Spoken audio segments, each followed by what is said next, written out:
Votre enfant ne veut pas aller à l'école. À chaque fois qu'il se rend à l'école et même avant d'aller à l'école, il commence déjà à montrer des signes d'inquiétude et à vous exprimer soit corporellement, soit avec ses mots qu'il n'y a pas moyen qu'il y aille et il trépigne et vous avez beau l'emmener et le tirer par la main, vous rencontrez des difficultés pour le rassurer et pour l'y emmener et même pour l'y laisser.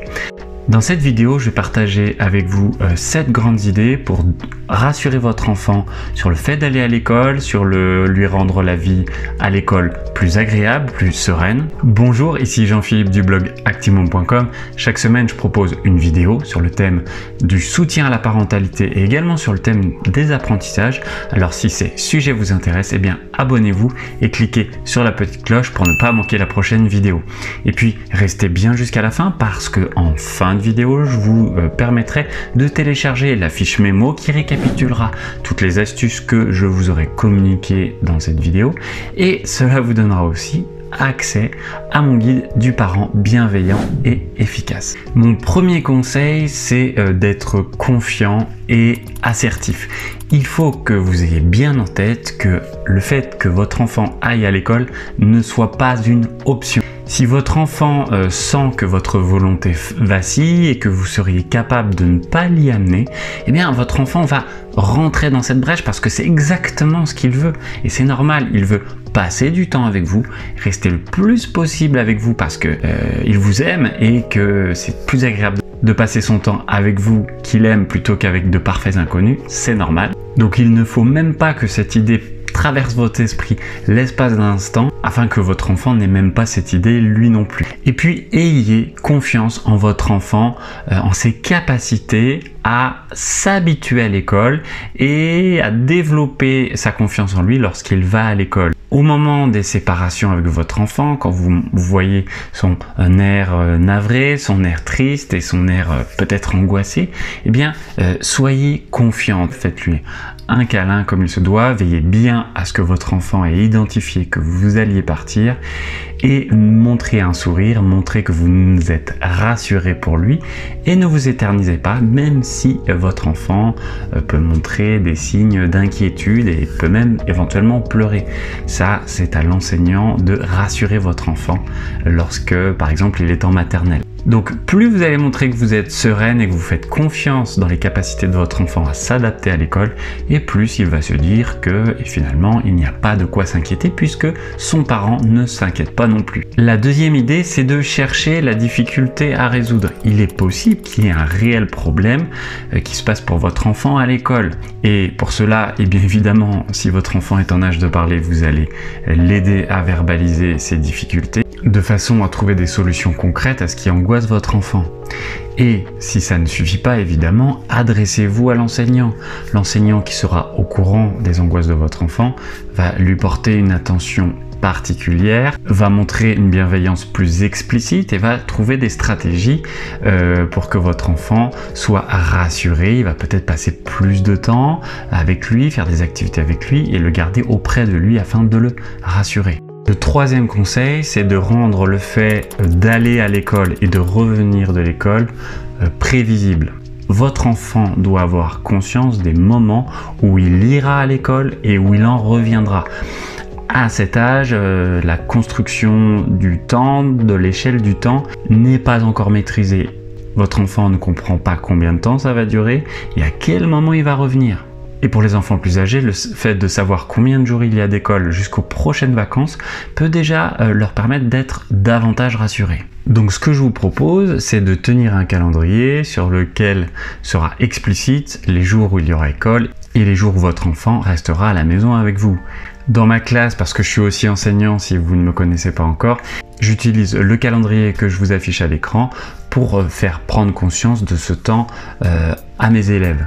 Je vous mets un lien vers ce calendrier dans la fiche mémo si vous souhaitez également l'utiliser. Un autre élément qui est important, c'est le fait d'avoir des rituels que ce soit à la maison et également des rituels à l'école.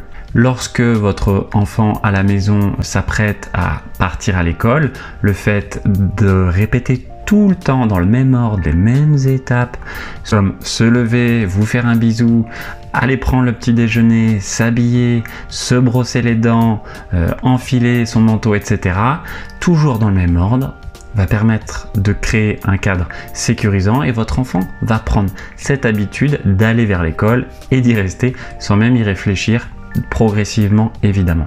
Et à l'école c'est pareil, pour faire prendre conscience à nos élèves du temps qui passe et également à leur offrir un cadre sécurisant dans lequel il n'y a pas de surprise, eh bien on fait notre maximum pour que les différents moments de la journée soient le plus possible identiques. Pour que les élèves sachent à quel moment ils vont en récréation, à quel moment ils font des activités, à quel moment ils vont à la cantine, que ce soit bien repérable pour eux. Donc de votre côté, essayez de ritualiser les choses afin de sécuriser votre enfant. Et d'ailleurs, si vous voulez être au courant de ce que fait votre enfant tout au long de la journée et pour pouvoir en parler avec lui, eh bien c'est le moment de la réunion d'information qu'il faut saisir pour pouvoir identifier ces différents moments de vie et comprendre ce que vit votre enfant à l'école. Alors au début de la scolarité, il y a beaucoup d'enfants qui vivent le fait d'être laissés par ses parents à l'école comme une rupture. Donc la quatrième idée, c'est d'utiliser un objet transitionnel qui va permettre à votre enfant d'emmener un petit bout de vous avec lui et ainsi d'être sécurisé. Ça peut être un doudou dont l'enfant va progressivement se passer en fonction de son sentiment de sécurité. Et ça, c'est le travail de l'enseignant de l'accompagner à s'en séparer progressivement. Si votre enfant est plus grand, ça peut être un bracelet, ça peut être un objet particulier qui vous lie et qui lui rappelle que vous êtes présent et que vous le reverrez bientôt. Ça peut être une photo de vous qu'il garde dans son cartable ou éventuellement dans son agenda s'il est plus grand. Donc le fait d'avoir un objet transitionnel, un objet qui fait un lien entre vous et l'école, entre la maison et l'école, va permettre de le rassurer. La cinquième idée, c'est de combler ses besoins affectifs. Quand votre enfant a passé de nombreux jours de vacances avec vous et que soudain il se retrouve arraché de super activités qu'il pratiquait avec vous et de beaucoup d'occasions de faire des câlins avec vous, eh bien ce réservoir affectif est comme vidé.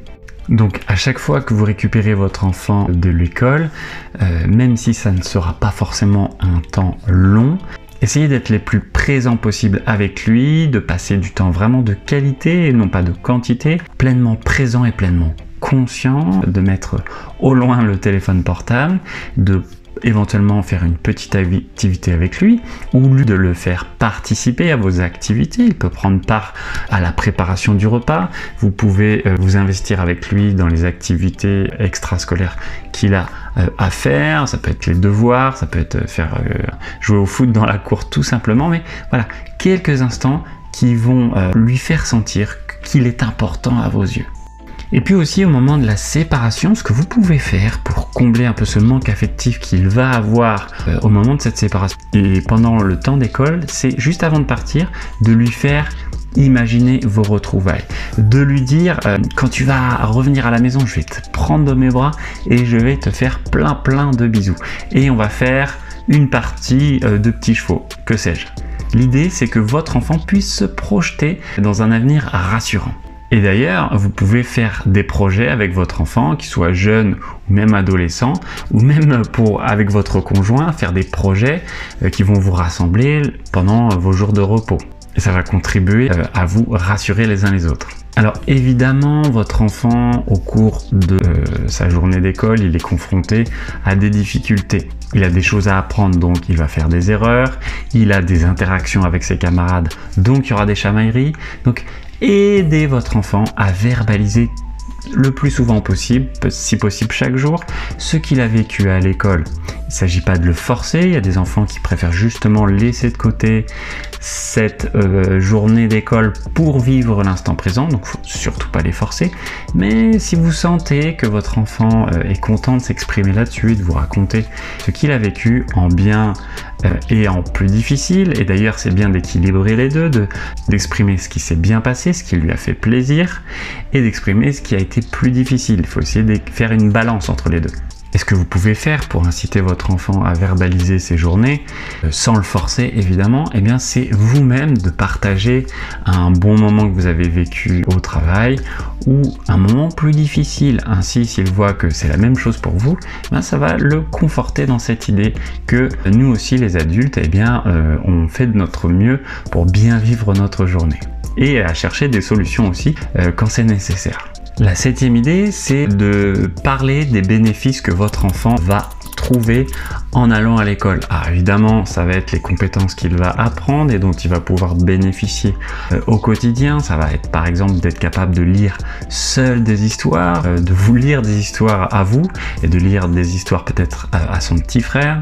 Et ça va être aussi pouvoir le fait de passer plein de bons moments avec ses copains d'école qui de toute façon sont aussi à l'école. Voilà, avant de vous donner l'accès à la fiche mémo qui récapitule cette astuce et qui vous donne également accès à mon guide du parent bienveillant et efficace, encore 3 petites choses s'il vous plaît.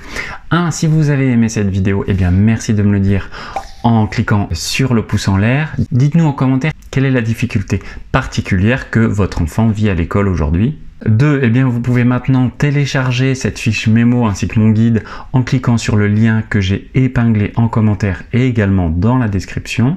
Et puis 3. Si vous ne l'avez pas encore fait, eh bien, vous pouvez vous abonner ou bien regarder cette vidéo complémentaire. À très bientôt.